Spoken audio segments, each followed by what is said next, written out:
Hello, welcome to the third Uncomfortably Candid podcast. I am so excited to record this episode because yet again, it is something that I am so passionate about that took me quite a long time to learn. Last week, we talked about conviction and how to make courageous, authentic choices with autonomy. And that's just the freedom to make choices based on what you value. But today we are going to talk about the why. In the first podcast, I talked about some reasons why it took me so long to start this podcast. And one of them was the pressure that I was putting on myself for this to get me more clients for my coaching business. And it became so unenjoyable. All I was doing was striving, performing, and hustling to make that happen. So my motive went from wanting to share my story to help others which is intrinsic motivation, to getting more clients, extrinsic motivation. And studies have shown that intrinsic motivation, basing things off, your purpose, your values, your why, are way more beneficial than extrinsic motivation. So when I got curious and asked myself the original reason, my why for why I wanted to do this podcast, it became enjoyable to me again because, like I said, I'm so passionate about sharing my story and helping others.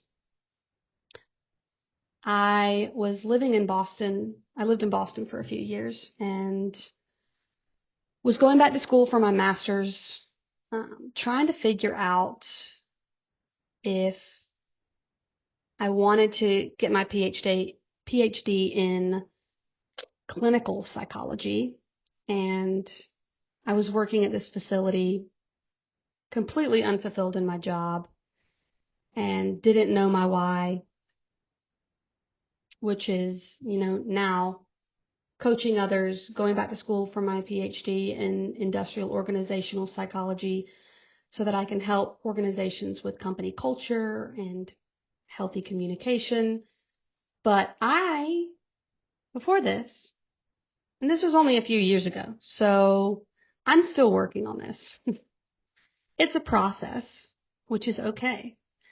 I had signed myself up for a hobby every night of the week. Besides Wednesday was small group. And I even signed myself up for one on Saturday. So Monday was adult hip hop. Tuesday was acting class. Wednesday was small group. Thursday was pottery. Friday was gymnastics. And then Saturday was horseback riding. I was distracting myself and keeping myself busy because I didn't know my why. So I was searching for anything and everything to make me feel like I had my life the slightest bit together. And it was exhausting. But once I figured out my why and that I wanted to get my life coaching certification, that I was going back to school for, the industrial organizational psychology rather than the clinical psychology, I was able to have compassion for myself to rest. And curiosity is a constant state of learning. It's wanting to understand why you do the things that you do, why you behave the way you do and act the way that you do. It's motivation, which is what we talked about a little bit earlier. It's wanting to know what motivates you, your why. And getting more clients for my business, being involved in all of these hobbies. And don't get me wrong, hobbies are great. Hobby enthusiast right here.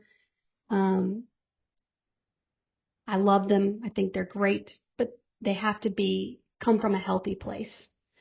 And doing all of these hobbies came from a place of fear. It was fear of not seeming accomplished, fear of feeling worthless. And, at least if I was good at a bunch of hobbies, then I could say, like, I could tell myself that I was doing something, because I was unfulfilled in my job. I was not even close to being married or buying a house, because who can buy a house in Boston? If you can, let me know, because we need to be friends. No, I'm just kidding. But these milestones, if like I was just reaching for anything to make me feel like I had my life together. And so hobbies are great. You just doing things are great. Like, I'm not telling you that you need to be a couch potato, but you need to ask yourself why. And when you are curious and when you understand your why, and it is an unhealthy why, you can dig deep and find out a why that is tied to your purpose so that you can find rest in the things that you do. If I had known my why and I was still doing all of these hobbies, which I don't think I would, because once I understood my why, I was able to, like, I slowed my life down a little bit. But it's almost like this frantic, thing, like I need to do something because I'm getting behind in life, or time's ticking, or, I'm not getting any younger. And your why will help you find that rest. I went to ministry school, and I remember one of the first things that the Lord said to me was, Kaylee, quit being a Martha and be a Mary. And it was like a dagger right here. And like I said earlier, it's still something that I'm working on being present, because when you are hustling and on to the next thing and just keeping yourself busy, distracting yourself, you are not present. And that is one of the most important things that I think life is all about, is being present. And I have struggled with that for so long. But when you understand your why, it brings you into a restful state. Being curious is also the key to connection in relationships. It helps open the door for communication instead of defensiveness. If we take conflict and use it as a way to learn about the other person, it allows us to have compassion for them, even if they disappointed us.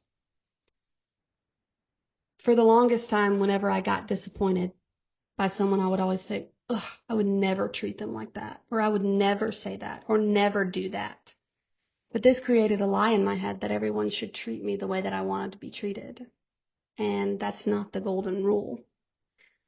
So once I learned this, I was able to, when someone didn't treat me the way that I wanted to be treated, I was curious. I asked why. Like, hey, I wouldn't have done that this way. Can you explain to me, why you said this or why you did this? And for someone who was so conflict avoidant and so passive aggressive for so long, this was one of the only ways that I felt safe in addressing confrontation. So this can also, if you're like me and you feel or have felt that in order to be valuable, you have to be needed, this curiosity and asking yourself why can help you stop performing and doing everything and anything for everyone. And this goes back to my point of last week, knowing what you value in order to say no to things and yes to other things. But when you can also ask yourself, not what do I value, but why? But why?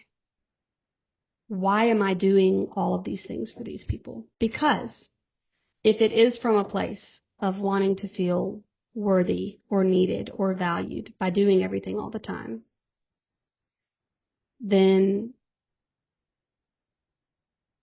you are trying to be loved by what you do and not who you are. And once you understand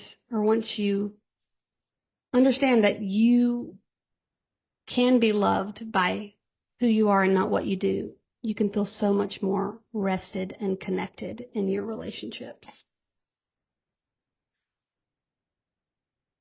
Well, this was another short one, but thank you all for listening, and I hope you stay curious because it has literally changed the way that I act in life in general, in my relationships. Yeah. Again, you can go to my website if you want to get connected and get on my email list or download my 5 Steps to Better Focus PDF. But I will see you all next time.